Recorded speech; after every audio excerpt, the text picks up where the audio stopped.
let's go right ahead and break down this list of the top point guards in the NBA. Now, the slide isn't popping up. That's always fantastic. Give me 1 second. There we go. Now, number one makes total sense. It's Luka Doncic. If Luka Doncic is not number one, you're wrong. It's that simple.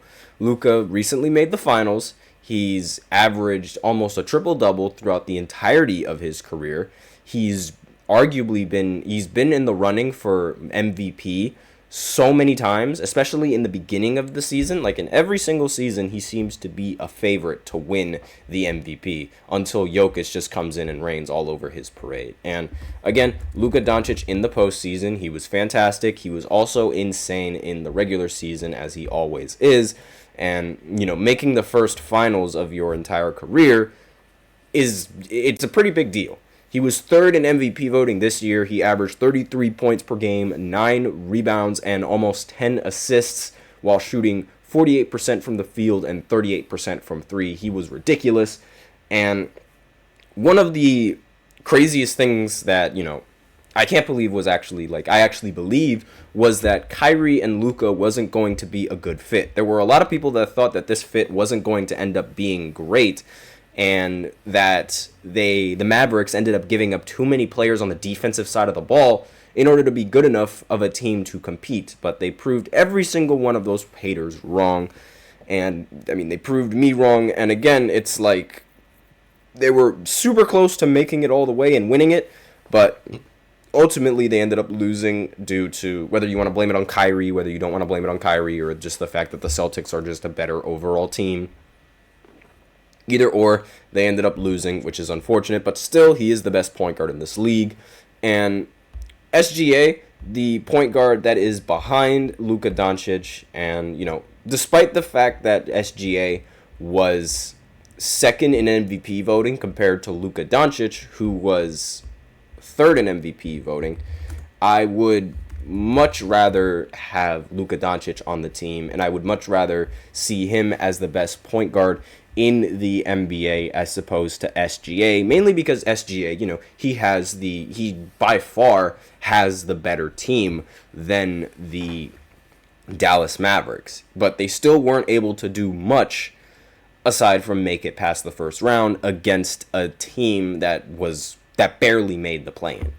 And he averaged 30 points per game last season, 53% from the field, 35% from three, was a completely different animal in the postseason. He averaged 30 points per game. A lot of people were questioning whether or not SGA would play well in the postseason. I don't know why people were questioning that, but it was questioned. He shot almost 50% from the field, 43% from three, and was also averaging 30 and 6 assists along with 7 rebounds as well. And again, the rest of the point guards on this list, you'll clearly see that SGA is just better than, and his bag and his repertoire is ridiculous. The one bad thing, the one thing that could be considered as bad about SGA is that he doesn't take enough 3-pointers.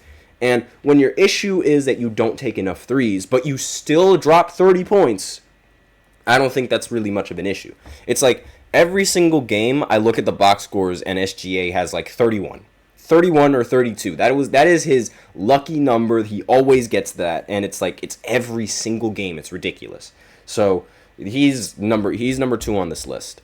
Third is Stephen Curry. Obviously, these Olympics are giving him a boost in this rating a little bit because last season Steph Curry was a little bit disappointing. Not individually, but just from a team perspective. The team lost in the play-in when usually, you're expected to see Curry in the postseason and things like that.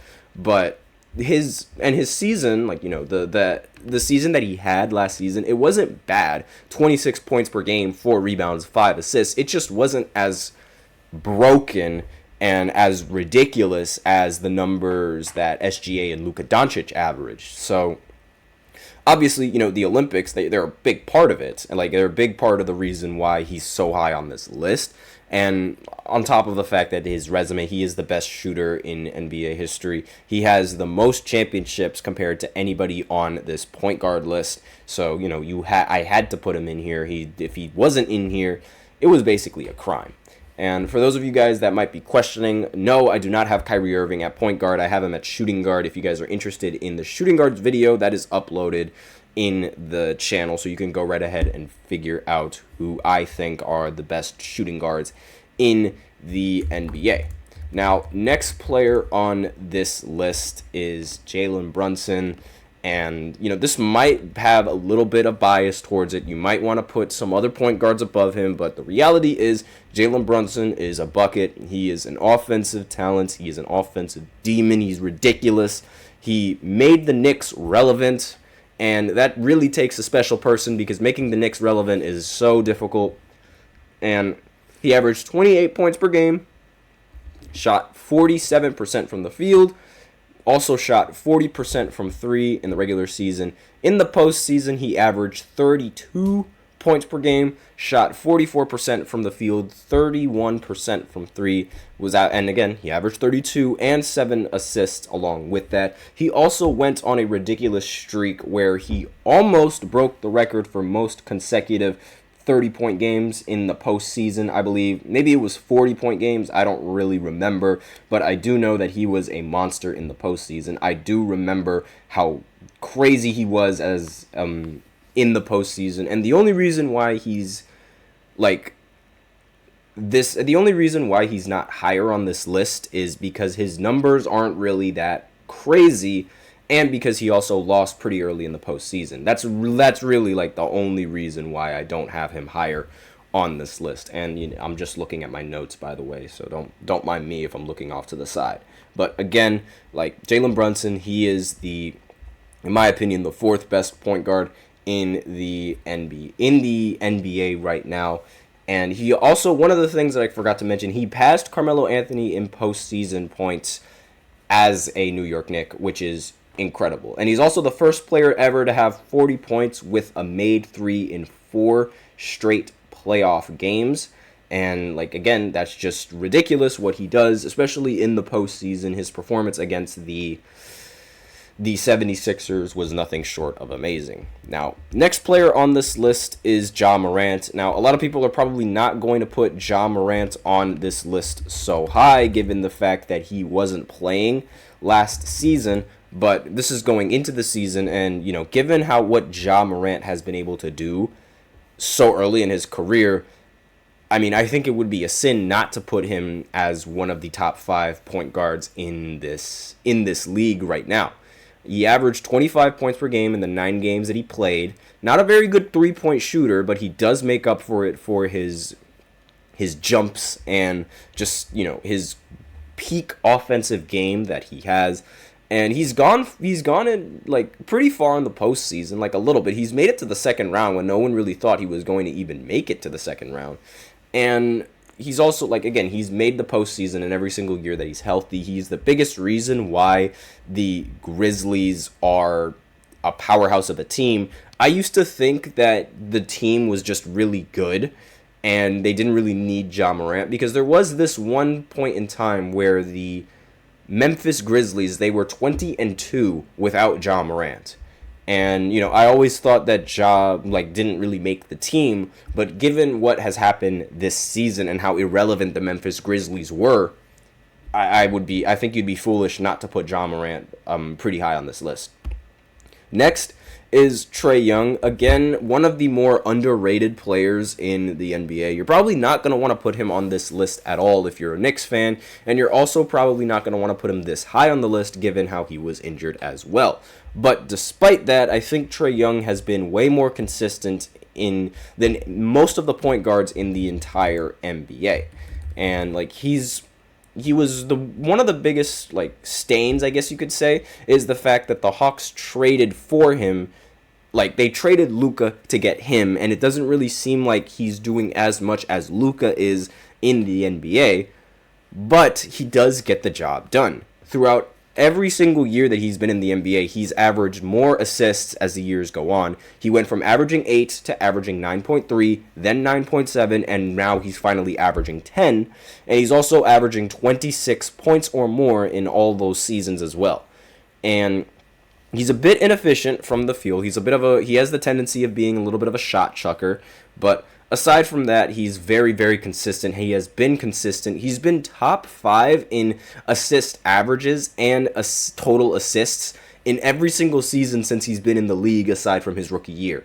And that's consistency. And I'm going to put someone who's consistent constantly over someone who maybe had like a miracle run, depending on like how miracle of a run that is. Like SGA having that crazy season, I don't think it was a fluke either. But that's sort of my reasoning why I would put Trae Young on this list so early. And not only that, the next players on this list I just don't think are better than him. Like De'Aaron Fox. Again, another snub from last season. He did not make an All-Star game. He did not make an All-NBA team.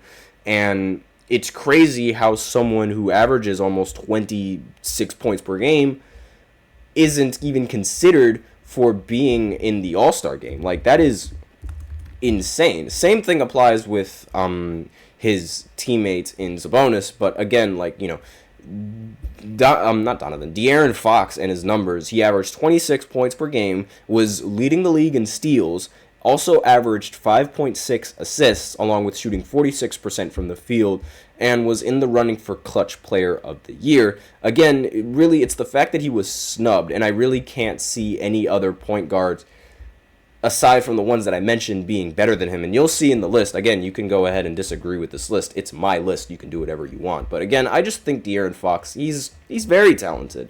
Now, Maxey is going to be next on this list. I mean, if you actually listen to the podcast, I put Halliburton over Maxey, but I decided to change my mind on that because when I really thought about it, I'm more afraid of Tyrese Maxey going off than Tyrese Halliburton going off. And, you know, Halliburton, he can get the assists, he can get the passes and things like that, but it's like Maxey, he's just different. Like, what that guy did to the Knicks in the postseason, he scored like 7 points in the span of like 5 seconds or something like that. And it was, again, I haven't seen that since like Reggie Miller or something like that. And again, like, I mean, I wasn't even born when Reggie Miller did that. But, or, you know, a little bit more of an accurate one, I guess you could say, was I haven't seen that since T-Mac. But again, like, the way that he plays, just the fact that I understand he is the second option, but I would much rather have him as the point guard and, you know, his jump as opposed to having Tyrese Halliburton, who is next on this list. Again, I'm not a big fan of Tyrese Halliburton. I understand he's a great passer. I think his jump shot is a little funky. I mean, it works, so it doesn't really matter. But I'm just not all that hyped about him. I don't think the Pacers would have gotten as far in the postseason as they did had every single team been healthy. And I also think the Pacers as a team, they're just better overall than the 76ers, and it's like Halliburton doesn't really need to do much. There were several postseason games where I saw Tyrese Halliburton just standing there, passing the ball, not doing anything, and the team was still close. Like, they were not in jeopardy at all of losing the game because Halliburton wasn't doing this or Halliburton wasn't doing that, as opposed to Maxey, where it's like, if he doesn't do this, if he doesn't do that, then the team is in immediate jeopardy. And finally, Damian Lillard, he's the last player on this list. He turned into one of the most overrated players the league has ever seen ever since that one series in OKC when he hit that crazy half-court shot. And this season, arguably one of his weakest seasons since entering the NBA. He was expected to play really well alongside Giannis. Then injuries happen, and that was really the big problem. But again, with how the team was going with Damian Lillard, I was always concerned. Like, there was never a point in time where I thought Dame was going to take over. He seemed very rusty, and he's lucky that he even made the All-Star game last year. I think it was mainly due to popularity. But aside from that, he did not deserve to make that All-Star team. And his play it wasn't all that. Like, that's just my opinion on it. But let me know in the comments what you guys think of this list. Those are the top 10 point guards in the NBA. So now I will go ahead and go into the next segment where I talk about the best players in each decade of the NBA right after this short break. So be sure to stay tuned. Looking for your daily fix of sports talk without having to pay for it? GSMC Sports Network is available on YouTube. Just search GSMC Sports Network. Get your fix of daily sports talk shows on YouTube, absolutely free. NFL, college football, NBA, MLB, MMA, UFC, fantasy football, and so much more. GSMC Sports Network has shows running all day long, with new sports shows starting every 2 hours. Just like on your favorite cable sports channel, except GSMC Sports Network is absolutely free. Just search GSMC Sports Network on YouTube to catch one of your new favorite shows, like the GSMC College Football Podcast, Chip Shot Football Podcast, Hoops and Heels Women's Sports Podcast, GSMC Basketball Podcast, and so many more. Check it out for yourself. GSMC Sports Network, now available on YouTube absolutely free. Search GSMC Sports Network on YouTube right now.